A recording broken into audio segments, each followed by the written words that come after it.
ദിവ്യ S അയ്യർക്കെതിരായ cyber ആക്രമണത്തിൽ മറുപടിയുമായി K Ragesh. ദിവ്യ S അയ്യർക്കെതിരെ cyber bullying നടത്തുന്നവർ പ്രാകൃത മനസ്സിന്റെ ഉടമകളെന്ന് കെ രാഗേഷിന്റെ പ്രതികരണം.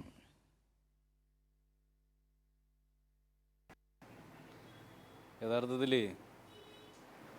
അങ്ങേയറ്റ ദൗർഭാഗ്യകരമായിട്ടുള്ള ഒരു നിലപാടാണ് യൂത്ത് കോൺഗ്രസിൻ്റെ ചില നേതാക്കന്മാർ മുതൽ ഏറ്റവും ഉയർന്ന തലത്തിലുള്ള നേതാക്കന്മാർ ഉൾപ്പെടെയുള്ളവരെടുക്കുന്നത് എന്ന് പറയാതിരിക്കാൻ വേണ്ടി വയ്യ. ഇപ്പം ഞാൻ മുഖ്യമന്ത്രിയുടെ പ്രൈവറ്റ് സെക്രട്ടറി ആയിട്ട് പ്രവർത്തിക്കാൻ തുടങ്ങിയിട്ട് 4 വർഷത്തോളം ആകാൻ വേണ്ടി പോകുന്നു.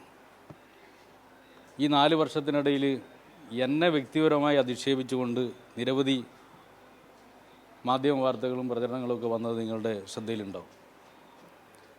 ഏതെങ്കിലും ഒരു ഘട്ടത്തിൽ ഏതെങ്കിലും ഒരു വിഷയത്തെക്കുറിച്ച് രാഷ്ട്രീയമായ ഒരു അഭിപ്രായം ഞാൻ പറഞ്ഞിരുന്നു. മുഖ്യമന്ത്രിയുടെ ഓഫീസിൽ പ്രൈവറ്റ് സെക്രട്ടറി ആയിട്ട് പ്രവർത്തിക്കുന്ന സമയത്ത് ഒരു സർക്കാർ ഉദ്യോഗസ്ഥൻ എങ്ങനെയാണോ പെരുമാറേണ്ടത് അതുപോലെ തികച്ചും പ്രൊഫഷണലായിട്ടായിരുന്നു ആ ചുമതല ഞാൻ നിർവഹിച്ചു. എം സന്തോഷാണ് വിവരങ്ങൾ നൽകാനുള്ളത്. സന്തോഷ്, പ്രാകൃത മനസ്സിന് ഉടമകളായവരാണ് ഈ സൈബർ ബുള്ളിയിങ് നടത്തുന്നത് എന്ന് കെ രാഗേഷ് പറയുന്നു. അദ്ദേഹത്തെക്കുറിച്ച് 2 വാക്ക് നല്ലത് എഴുതിയതിനാണ് സൈബർ ബുള്ളിയിങ്ങിന് ഇരയാകുന്നത് ദിവ്യ എസ് അയ്യർ.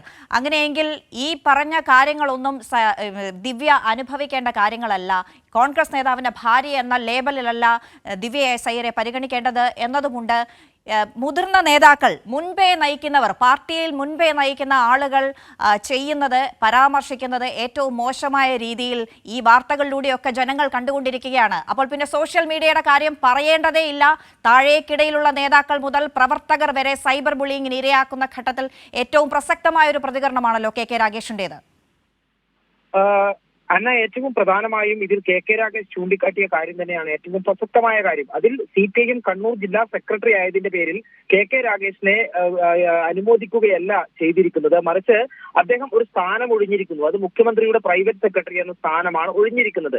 ആ സ്ഥാനം ഒഴിയുമ്പോൾ, ആ സ്ഥാനത്തിരിക്കുമ്പോൾ അദ്ദേഹം എത്രത്തോളം പ്രവർത്തിച്ചു, എത്ര നല്ല രീതിയിൽ ആ കാര്യങ്ങൾ കൈകാര്യം ചെയ്തു, ഒരു സഹപ്രവർത്തകൻ എന്നുള്ള രീതിയിൽ, ഒരു പ്രൊഫഷണൽ എന്നുള്ള രീതിയിൽ ഉള്ള ഒരു വിലയിരുത്തലാണ് ദിവ്യ അയ്യർ നടത്തിയിട്ടുള്ളത്. ആ കാര്യമാണ് കെ രാഗേഷ് ചൂണ്ടിക്കാണിച്ച പ്രധാനപ്പെട്ട കാര്യം. അതുകൊണ്ട് തന്നെ ഇത്തരത്തിലുള്ള സൈബർ ബുള്ളിയിങ് നടത്തുന്നവർ പ്രാകൃത മനസ്സുള്ളവരാണ്. ഈ വിവാദം ദൗർഭാഗ്യകരം എന്നുള്ള കാര്യമാണ് CPIM കണ്ണൂർ ജില്ലാ സെക്രട്ടറി കെ രാഗേഷ് ചൂണ്ടിക്കാട്ടിയിട്ടുള്ളത്.